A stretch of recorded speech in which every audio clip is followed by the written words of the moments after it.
Assalamualaikum warahmatullahi wabarakatuh. Di pertemuan kali ini, mata kuliah desain grafis, kita akan bahas mengenai tipografi. Tipografi adalah seni merancang, menyusun, dan mengatur tata letak huruf serta jenisnya dengan pengaturan dan penyebarannya pada ruang yang tersedia. Hal ini dilakukan untuk menghasilkan kesan tertentu sehingga akan membuat pembaca mendapatkan kenyamanan membaca semaksimal mungkin, baik dari segi keterbacaan maupun estetika. Tipografi dilakukan dengan memilih typeface atau font yang tepat, merekayasa gaya atau stylenya, hingga ke pengaturan susunan kata, paragraf, dan tata letaknya secara keseluruhan. Untuk memulainya, kita harus mengetahui dulu berbagai terminologi yang terdapat pada tipografi. Oke, kita akan bahas mengenai anatomi huruf. Huruf itu terdiri dari banyak unsur-unsur pembentuknya. Huruf yang baik akan memiliki anatomi yang utuh seperti yang dijelaskan pada gambar di slide ini. Berbagai unsur anatomi tersebut mengikuti prinsip fundamental untuk merancang huruf. Mempelajari anatomi huruf sangat penting jika kita hendak merancang typeface untuk memastikan legabilitas dan keterbacaannya. Berikutnya adalah parameter tipografi. Kita akan bahas mengenai parameter yang pertama yaitu typeface. Typeface ini adalah kumpulan huruf yang memiliki desain dan tampilan visual yang sama. Meskipun setiap huruf memiliki wujud yang berbeda dari A sampai Z, dalam satu typeface, semua huruf dapat memiliki kemiripan bentuk dan gaya yang serupa. Contoh macam-macam typeface adalah Times New Roman, Arial, Verdana, dan lain sebagainya. Menurut Will Hill di tahun 2005, typeface ini adalah desain dari satu set bentuk huruf, angka, tanda baca yang memiliki satu sifat visual yang standar dan konsisten. Sifat tersebut membentuk karakter yang tetap meski rupa dan bentuknya dimodifikasi. Oke, kita akan bahas mengenai perbedaan dari typeface dan font. Sebetulnya typeface dan font itu adalah dua hal yang berbeda. Typeface adalah tampilan visual dari huruf, sementara font adalah salah satu wujud dari typeface yang memiliki gaya tertentu. Sederhananya, hanya ada satu typeface Arial, tetapi terdapat beberapa font Arial, seperti Arial reguler, Arial bold, Arial condense, dan sebagainya. Berikutnya font atau type font. Nah, font ini adalah satu set bentuk huruf dalam rupa, ukuran, dan gaya khusus berdasarkan dengan typeface yang sama. Berikutnya kita akan bahas mengenai kategori typeface. Nah, terdapat banyak sekali typeface yang dapat kita pilih. Tapi dari pilihan yang banyak itu, ada beberapa typeface yang memiliki karakteristik yang mirip satu sama lain, sehingga beberapa typeface itu dapat dikategorisasikan. Hal ini sangat berguna untuk mempermudah pemilihan typeface yang sesuai dengan kebutuhan kita. Yang pertama adalah serif. Kategori serif ini memiliki bentuk seperti sirip atau kaki atau serif yang berbentuk lancip pada ujungnya, memiliki ketebalan dan ketipisan yang kontras pada garis-garis hurufnya. Serif ini memberikan kesan yang klasik, anggun, dan lemah gemulai. Serif juga dapat dikategorikan lagi dengan berbagai varian serifnya seperti Gothic, sans serif, hairline serif, dan lain sebagainya seperti yang tampil dalam slide ini. Berikutnya adalah sans serif. Sans serif ini tidak memiliki kaki atau serif atau sirip, bertangkai tebal, sederhana, dan memiliki tingkat keterbacaan yang tinggi. Kesan yang dihasilkan adalah kokoh, kuat, kekar, dan stabil. Berikutnya script. Script ini menyerupai tulisan tangan, biasanya bergaya seperti huruf sambung, dan script ini memberikan kesan dekoratif, keindahan, dan elegan. Berikutnya adalah monospace. Monospace ini adalah typeface yang setiap hurufnya memiliki dimensi horizontal atau lebar yang sama persis. Typeface ini bermanfaat ketika kita membutuhkan konsistensi lebih pada desain yang kita buat. Monospace ini menghasilkan kesan yang konsisten dan seragam. Berikutnya adalah display. Kategori typeface ini dioptimasikan untuk digunakan sebagai heading atau judul suatu paragraf. Keterbacaan judul sangatlah penting, sehingga banyak perancang typeface yang mendedikasikan karyanya untuk judul. Display dapat digunakan untuk memperindah judul tanpa mengurangi keterbacaannya. Nah, selain 5 karakteristik tadi, ada beberapa karakteristik typeface yang belum bisa dikategorisasikan. Misalnya, terdapat file font yang hanya berisi berbagai bentuk dekoratif dan tidak memuat huruf sama sekali, yang disebut dengan dingbat. Berikutnya adalah type style, gaya atau varian huruf. Type style adalah berbagai parameter yang dapat digunakan untuk memodifikasi gaya tampilan dari suatu typeface. Terdapat beberapa parameter yang dapat dieksplorasi untuk disesuaikan dengan desain yang kita rancang. Sesuaikan berbagai kebutuhannya dengan dampak yang ingin kita dapatkan, seperti elegan, formal, casual, dan lain sebagainya. Prinsip-prinsip seni dan desain juga dapat kita terapkan untuk menjadi salah satu panduan agar mendapatkan tipografi yang estetis. Berikut ini adalah beberapa parameter type style yang bisa dimodifikasi. Yang pertama adalah wake. Wake adalah tingkat ketebalan garis yang membentuk huruf.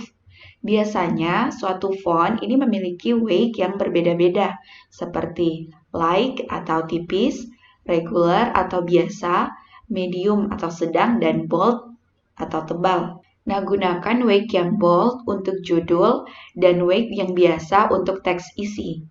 Atau justru sebaliknya, gunakan font yang tipis untuk judul dan medium untuk teks bagian isi. Yang perlu kita perhatikan adalah kontrasnya, agar tipografi tampak lebih dinamis. Media yang digunakan perlu menjadi perhatian juga dalam rekayasa wake typeface ini. Billboard yang harus terlihat dari jauh biasanya tidak bisa menggunakan font light karena daya keterbacaannya yang kurang. Berikutnya adalah width atau condensation. Width adalah lebar dari huruf. Jika lebar ruang untuk tulisan pada desain yang kita buat terbatas, sebaiknya gunakan typeface dengan width yang ramping. Beberapa font memiliki varian dengan lebar yang lebih ramping, misalnya typeface Open Sans memiliki varian font Open Sans Condense. Jangan kita lebarkan atau tinggikan font dengan tidak proporsional. Gunakan varian font yang tepat jika kita menginginkan font yang lebih ramping seperti Open Sans Condense atau Arial Condense. Berikutnya adalah Angel. Terdapat dua opsi pada Angel, yaitu italic atau huruf miring atau oblique atau lurus. Dalam panduan umum ejaan bahasa Indonesia, huruf miring dipakai untuk menegaskan atau mengkhususkan huruf, bagian kata, atau kelompok kata dalam suatu kalimat. Berikutnya kita akan bahas mengenai pemformatan tipografi atau formatting. Nah, selain merekayasa gaya dari typeface, tipografi juga dilakukan dengan mengatur format huruf. Formatting sering menjadi hal yang terlewatkan, padahal ini dampaknya sangat besar, baik terhadap keterbacaan teks maupun keindahannya. Berikut ini adalah beberapa parameter formatting yang penting untuk diperhatikan secara berurutan dari hal yang paling sering diabaikan terlebih dahulu. Yang pertama adalah letter spacing atau spasi huruf. Nah, spasi huruf ini adalah jarak samping antara huruf yang membentuk suatu kata. Memberikan jarak lebih pada huruf yang berukuran kecil, ini akan membantu keterbacaan. Selain itu, huruf kecil dengan spasi yang lebih besar akan tampak lebih rapi dan elegan. Sebaliknya, huruf berukuran besar seperti pada bagian judul, jika menggunakan spasi yang lebih dekat akan meningkatkan keterbacaannya.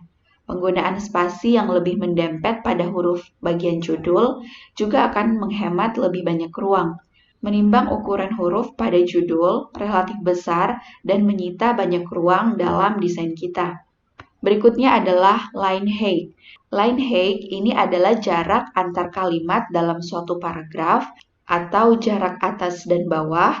Ada alasan mengapa kebanyakan standarisasi penulisan karya ilmiah mewajibkan penyusunannya untuk menggunakan setidaknya line height 1,5 sampai dengan 2. Hal ini dimaksudkan karena untuk meningkatkan keterbacaannya.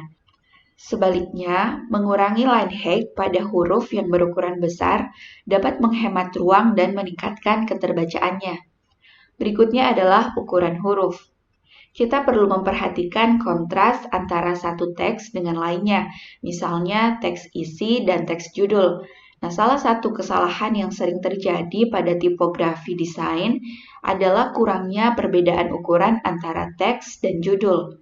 Jika ukuran teks dan judul kurang kontras, maka tipografi akan tampak flat dan kurang dinamis. Prinsip-prinsip desain juga bisa diaplikasikan di bagian ini.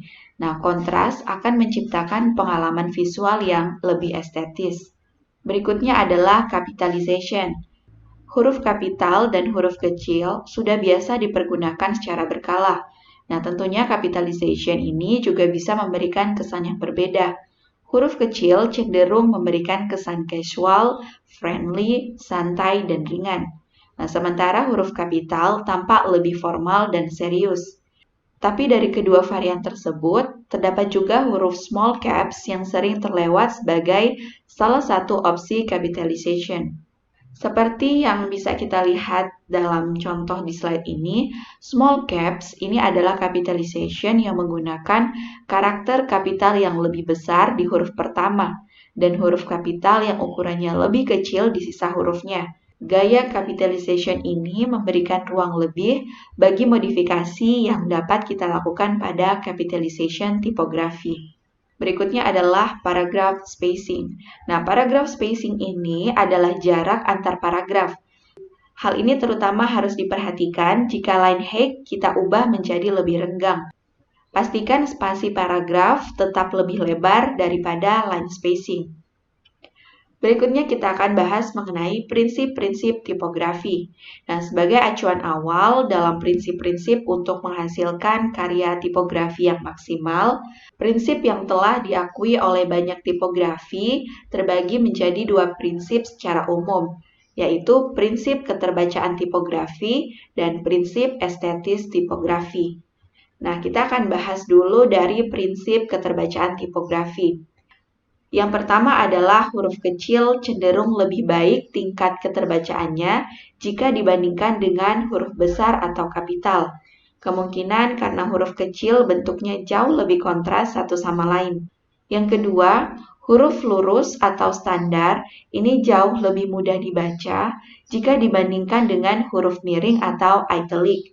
Tapi jika kata berbentuk huruf miring ini diapit oleh huruf regular, justru tingkat keterbacaannya meningkat. Yang ketiga, warna kontras cenderung membantu tingkat keterbacaan. Tapi jika terlalu kontras, akan membuat mata cepat lelah. Sehingga kebanyakan website yang kita lihat saat ini tidak menggunakan warna hitam murni, tetapi menggunakan abu gelap di atas putih. Prinsip yang keempat, teks gelap di atas background terang lebih mudah dibaca dibandingkan dengan teks terang di atas background yang gelap. Yang kelima, warna abu tua di atas krem adalah kombinasi warna yang memiliki keterbacaan paling baik sekaligus nyaman. Itulah 5 prinsip keterbacaan tipografi. Berikutnya kita akan bahas mengenai prinsip estetis tipografi. Yang pertama adalah batasi penggunaan typeface dalam satu halaman atau desain. 2 jenis typeface biasanya sudah cukup, 1 untuk judul dan 1 untuk isi.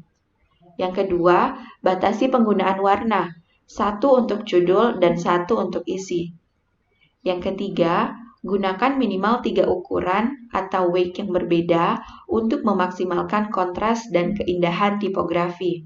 Yang keempat, gunakan ukuran yang konsisten untuk setiap set teks yang berbeda.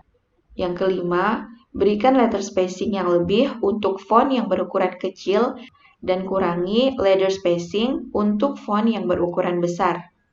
Yang keenam, pastikan line height dan jarak antar spasi berbeda jauh, terutama jika line height dibuat menjadi lebih renggang. Oke, itulah pembahasan kita kali ini tentang tipografi. Semoga bermanfaat. Sampai jumpa di video selanjutnya. Assalamualaikum warahmatullahi wabarakatuh.